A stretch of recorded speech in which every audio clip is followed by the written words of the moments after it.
Sabedoria antiga. Uma árvore, muitos galhos. Por Agnimitra, 20 de setembro de 2017. Hoje a gente vai conversar um pouco sobre a árvore de onde todos os galhos, que são as diferentes tradições espirituais, surgiram ao longo do tempo. Quando a gente começa a estudar e adotar, como crença primeiro, e depois como tentativa de experiência e eventualmente como matéria de experiência, a unicidade da vida em todos os seus planos ou a ideia de que a realidade fenomênica possui uma base que é fundamentalmente pura, una e indivisível, não condicionada e a gente se engaja no caminho espiritual para realizar este estado, então é natural que pela analogia comecemos a investigar nos fenômenos essa mesma base. Isso não exclui o caminho espiritual. Se fundamentalmente a verdade é una, por que é que tem tantos caminhos espirituais? Por que tantas religiões? Por que tantas contradições? E de onde vêm as semelhanças? Quando começamos a estudar religião comparada e comparamos os credos e as doutrinas, os dogmas, especialmente quando começamos a estudar as diferentes práticas espirituais, para além da parte ritualista de uma religião, para além da parte cultural de uma religião e quando começamos a comparar os métodos espirituais, encontramos muitos pontos de semelhança. Por que eu estou falando disto como um preâmbulo? Para que compreendamos a necessidade de tentar encontrar ou compreender essa mesma relação de unidade no que diz respeito aos diferentes caminhos espirituais. Isso tem alguns efeitos. São esses efeitos que nós buscamos e vemos nascer em nós quando nos lançamos a este tipo de estudo. O primeiro deles é curar a visão sectarista, porque da mesma maneira que estamos engajados numa prática espiritual no sentido de reconhecer a ilusão da separatividade entre os seres, entre diferentes expressões da vida, devemos ser capazes de reconhecer a separatividade ilusória dos diferentes caminhos espirituais. Nós temos essa oportunidade quando, primeiramente, saímos da caixa das nossas crenças pessoais, quer seja a sua religião de nascença, quer seja um discurso filosófico, espiritual, enfim, ao qual você se atrele. Sair dessa caixa não quer dizer rejeitá-la, quer dizer simplesmente se permitir ver o que tem do lado de fora, mais além, e realmente expressar uma atitude de receptividade, uma posição mais ecumênica. Isso é um primeiro passo, mas sempre fica aquela ideia de que a minha é melhor e é a mais eficaz. Mesmo as religiões mais tolerantes ou respeitosas das diferenças religiosas, mais ou menos aberta e enfaticamente enaltecem o seu próprio método em detrimento dos demais. Não há nada de errado com isso, do meu ponto de vista, mas quando no caminho espiritual amadurecemos ao ponto de elevar a consciência além da esfera da religião, então naturalmente somos levados a nos fazer essa questão. De onde todas as religiões surgem? De onde todos esses discursos surgem? A partir da perspectiva Arandu, da organicidade, da naturalidade da vida, podemos dizer que todas as religiões nascem da experiência humana e o ser humano é fundamentalmente o mesmo, em qualquer lugar, em qualquer tempo. Existe uma condição, e a palavra condição está sendo usada por uma razão muito específica, porque ela implica condicionamento, quase que intrínseca ao ser humano, inata, porque inata quer dizer que nasce junto, e realmente se o ser humano nasce, essa condição nasce junto com ele, que é a percepção de separatividade. Esse é um condicionamento da consciência no estado humano. Nascer como ser humano implica em perceber a realidade de forma fragmentada, a consciência no estágio humano em que nos encontramos experimenta a realidade de forma fragmentada. Mesmo se voltamos no tempo e você aceitar o que o ocultismo tem a dizer a respeito desse tempo, de como o ser humano se manifestava e experimentava a realidade lá no início de seu surgimento nesse planeta, mesmo lá naquele estado diáfano, sublime, verdadeiramente dévico, porque brilhante, havia ali a semente dessa fragmentação, porque apesar de ser muito leve e muito sutil havia ali já a percepção da distinção. A percepção de eu e outro. Então, por isso que eu falo que essa é uma condição de ser humano. E é claro, essa condição, eventualmente, leva a experiências de sofrimento em suas diferentes formas. E é geralmente aí que o ser humano busca uma solução para essa condição. O sofrimento funciona como a força de oposição, mas que na verdade só é oposição para nossa visão pouco esclarecida, porque na natureza é uma força de suporte. Vejamos, isto está na lei do equilíbrio. Se compreendemos bem a lei do equilíbrio, compreendemos o mistério do mal, compreendemos o mistério do sofrimento. Olhem para uma imagem numa igreja, uma imagem de Cristo numa igreja, uma imagem santa, aquela imagem só fica de pé ali porque ela está em cima de um pedestal. Um pedestal que oferece resistência é o que permite com que aquela imagem esteja no alto. Você sobe uma montanha, o solo, o ar que oferece resistência é ao mesmo tempo aquilo que lhe permite chegar lá em cima na montanha. Então a lei do equilíbrio explica a necessidade do mal relativo, como uma força que na sua aparente oposição serve de apoio para o desenvolvimento. Então o ser humano tem como esse ponto de apoio o sofrimento, que é quando começamos a nos questionar sobre certas coisas e a buscar uma solução para aquilo que naquele momento se apresenta, surge como sendo um problema. Então a árvore de onde surgem os galhos das diferentes religiões, dizemos que é a experiência humana, porque a experiência mística é um desdobramento natural da experiência humana. Quando o ser humano questiona a natureza, questionando a natureza, encontra nela um reflexo de si mesmo. Ele questiona esse si mesmo e isso é mística. Através desse questionamento o ser humano vai chegar a algumas perguntas, e essas perguntas vão levar a consciência a explorar outras zonas de si mesma. E isso é um processo de reintegração, porque cada zona da consciência que se vai experimentando é uma zona sendo reintegrada. Isso é um aspecto bem geral, bem amplo disso, porque isso pode se aplicar à consciência em estágio humano em qualquer lugar do universo.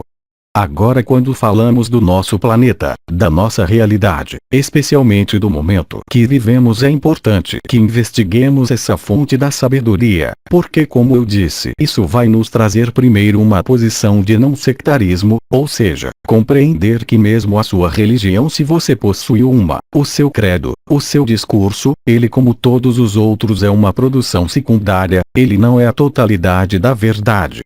Mas também, além desse senso do não sectarismo, investigar a fonte comum de todas as religiões, a fonte comum de todas as tradições espirituais nos permite refinar a nossa compreensão e eventualmente beber dessa fonte direta. Porque as religiões são como pontos que fazem a interseção, são meios, são pontos intermediários. Quando você atravessa o ponto intermediário você pode ter a chance de beber direto da fonte. Então a partir daqui a nossa partilha a respeito dessa fonte vai se basear em algumas coisas que a tradição oculta tem a dizer a respeito desse e também naquilo que encontramos na história, em termos de conhecimentos gerais a respeito das diversas tradições. Segundo o ocultismo, essa fonte para o nosso planeta vem de muito tempo atrás. Ela é quase que simultânea ao surgimento da consciência humana no planeta, com a chegada no planeta dos primeiros instrutores da humanidade, consciências de outros orbes, consciências no estágio avançado, consciências que chegaram e educaram os primeiros seres humanos aqui. Se aponta aí essa transmissão e por isso que essa fonte, ou esse manancial da sabedoria é chamado de sabedoria divina, porque ela procede dos deuses, o que em grego é chamado de teosofia. Sabedoria divina, sabedoria dos deuses. Quem são esses deuses? Eles são Deanchoras, Budas e Bodhisattvas, Cristos e avatares, mas são seres humanos, são consciências que estão avançadas em relação ao estágio que a nossa humanidade, neste planeta, se encontra. Mas essa sabedoria é propriedade de alguém. Se ela nos foi transmitida por esses seres, eles a receberam de quem? Esta sabedoria é transmitida através das eras, de instrutor a discípulo. Uma humanidade lega a herança à humanidade seguinte. Assim como nossa humanidade neste planeta recebeu esta sabedoria como herança da encarnação anterior deste planeta, da humanidade que fez a sua experiência na encarnação anterior deste planeta. Continuamente esse manancial é alimentado, e ele é alimentado com a fonte real dessa sabedoria, que é a experiência humana. Pois é no ser humano que o Logos experimenta a consciência de si mesmo, porque o estágio humano representa a autoconsciência. Cada místico, que em cada era se lança ao autoconhecimento, enriquece conscientemente ou não esse manancial. Quando falamos dessa instrução recebida lá atrás pelos primeiros seres humanos, pela primeira humanidade habitando este planeta, tendemos a imaginar escolas, essa coisa formal como compreendemos geralmente educação, mas na verdade essa sabedoria não é transmitida pela palavra. Esta sabedoria é muito mais despertada, não é algo que você recebe de fora, porque ora, tudo que você recebe de fora é transitório, efêmero. De fora vêm apenas as roupas que essa sabedoria pode vestir e essas roupas vão se adequar aos costumes e às épocas, mas essa sabedoria não vem de fora. Por isso mais uma vez eu falo, a verdadeira fonte da sabedoria divina é a experiência humana, é a consciência, só assim essa sabedoria pode ser eterna, porque se a sabedoria fosse qualquer formulação a respeito de algo, essa formulação a respeito de algo estaria sujeita a alteração. Então a formulação a respeito de algo só pode ser a roupa mais externa dessa sabedoria, só é a veste que torna a sabedoria palatável para os seres humanos, de acordo com seu estágio de desenvolvimento, de acordo com seu estágio de consciência, porque a sabedoria é a própria consciência. E quando a consciência reflete conscientemente sobre si mesma, que é o que acontece no estágio humano do universo, do Logos, isso é sabedoria. Por isso dizemos que a vida é inseparável da sabedoria e a sabedoria é inseparável da luz, porque essa força primordial que sustenta o fenômeno da manifestação é inseparável da sabedoria, que é a consciência nesta manifestação, que é inseparável da luz, que é a substância da manifestação. E chegamos à Trindade. A trindade ou triplicidade é um exemplo da fonte em comum das diferentes tradições e religiões, visto ser um conceito bastante universal quer em religiões teístas quanto em religiões não teístas. Por exemplo, no cristianismo nós temos Pai, Filho e Espírito Santo. No hinduísmo nós temos a Trimurti hindu, Brahma, Vishnu e Shiva. Mas se falarmos de religiões que não acreditam no Deus Criador como o budismo, por exemplo, lá também encontramos um paralelo dessa trindade seja com as três joias, Buda, Dharma e Asanga, ou ainda no budismo Vajrayana, Dharmakaya, Sambhogakaya e o Nirmanakaya. Na Cabala temos Keter, Binah e Chokmah que formam o primeiro ternário na árvore da vida, e assim vamos encontrando o eco da concepção ternária nas diferentes tradições. Por que então a necessidade de tantas religiões? De novo a tradição oculta diz a respeito disso que até a quarta era da manifestação da consciência humana neste planeta, aquilo que comumente se chama a etapa Atlante, até ali a religião sabedoria, ou teosofia, ou sabedoria das eras, era partilhada livremente e era propriedade de todos os povos, de todas as pessoas, sem nenhuma distinção. Não havia templos que escondiam isso, que velavam a divindade, até algum momento dessa quarta era que é chamada de Era Atlante. Isso é o que a tradição oculta diz a respeito disso. E que foi durante a quarta era é que houve a necessidade dessa sabedoria ser progressivamente velada, por conta do abuso desse conhecimento. No processo de desenvolvimento da consciência em paralelo ao desenvolvimento orgânico, durante a quarta era a consciência chegou no ponto de maior cristalização na forma. Se vocês imaginarem o desenvolvimento da consciência humana no planeta como um círculo, então a quarta era é o ponto mais baixo, o ponto inferior no meio. Ao se aproximar deste ponto esta sabedoria começou a ser muito abusada, esse conhecimento mágico, místico começou a ser muito abusado. Então, paulatinamente, um processo de resguardar as chaves dessa sabedoria foi posto em movimento que levou muito tempo e que se estendeu por todo o resto desta quarta era e adentrou a nossa quinta era. Esse processo deu surgimento à grande instituição dos mistérios. De acordo com a tradição oculta, os mistérios são a fonte, já secundária, de todas as religiões e tradições espirituais. E esses mistérios, a instituição dos mistérios, representada por diversas escolas em todas as nações, foi instituída na Quarta Era, na Era Atlante. E no que consistem os mistérios? Bem, para tentar responder a esta questão, precisamos vir mais para perto no tempo. Quando falamos das escolas iniciáticas e das tradições dos mistérios, provavelmente lembramos logo da Grécia, porque tivemos ali na Grécia uma expressão mais recente, de quando ainda estas instituições estavam num nível público aqui no Ocidente. Lembramos então dos mistérios eleusianos, dos mistérios órficos, das tradições dos mistérios que ainda existiam ali, apesar de já as diversas escolas de mistérios já estarem numa fase de decadência.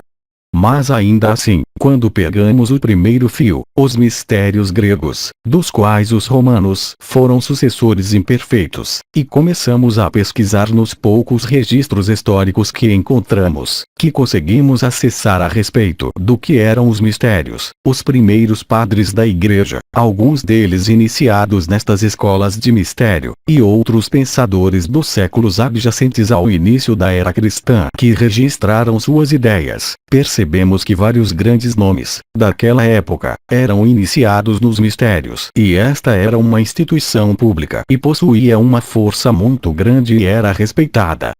Pesquisando um pouco mais, descobrimos que a instituição dos mistérios não estava circunscrita ao mundo greco-romano.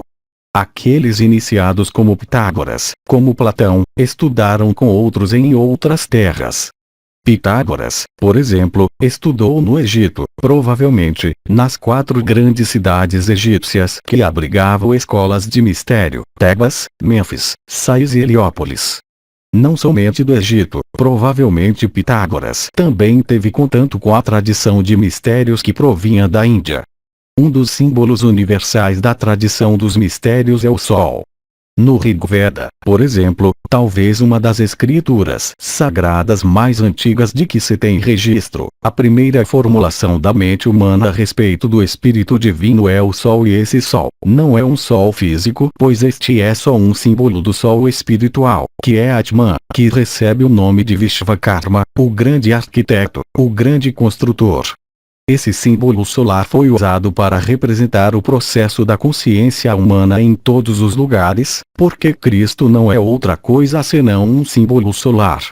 Nos mistérios indianos ensinados em seus templos, encontramos uma simbologia muito sugestiva em que o Sol com seus raios é os símbolos do neófito prestes a ser iniciado.